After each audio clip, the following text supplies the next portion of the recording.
le côté défensif du Real Madrid. Voilà, c'était peut-être le petit hic dans ce match-là. Je n'avais pas grand-chose à dire sur le côté défensif dans cette prestation madrilène.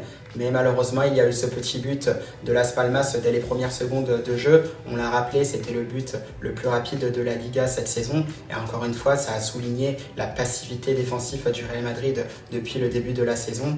C'est vrai que sur ça, on se fait éliminer trop facilement au départ de l'action par Meleiro. D'ailleurs, j'en avais parlé dans la vidéo précédente d'avant-match de Las Palmas qui avait des joueurs assez techniques, très fins techniquement. C'était le cas justement de Meleiro qui se joue un peu de quelques joueurs du Real Madrid qui arrivent à décaler par intermédiaire de Fabio Silva, Sandro Ramirez. Et là, c'était là où ça me dérange parce qu'on pourra peut-être justement reprocher à Fran Garcia de ne pas être sorti sur Sandro Ramirez, sauf qu'il y a le latéral droit justement de Las Palmas, comme vous pouvez le voir sur les images, qui dédouble, ce qui fait que Fran Garcia est obligé d'anticiper, ce qui peut permettre à Sandro Ramirez, qui s'y joue bien le coup, de pouvoir se décaler pour centrer ou frapper. Et à ce moment-là, c'est un des milieux de terrain de sortir du Real Madrid, en l'occurrence Ceballos, Bellingham ou Fede Valverde qui était titulaire dans ce match-là, ou sinon c'est à l'ailier gauche justement de revenir. En l'occurrence, c'était Rodrigo Goes. Je crois qu'il essaye de revenir.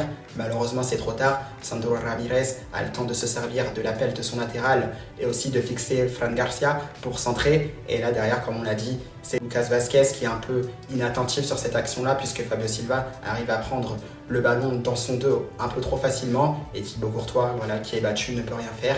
Et Las Palmas mènera logiquement 1-0 face au Real Madrid.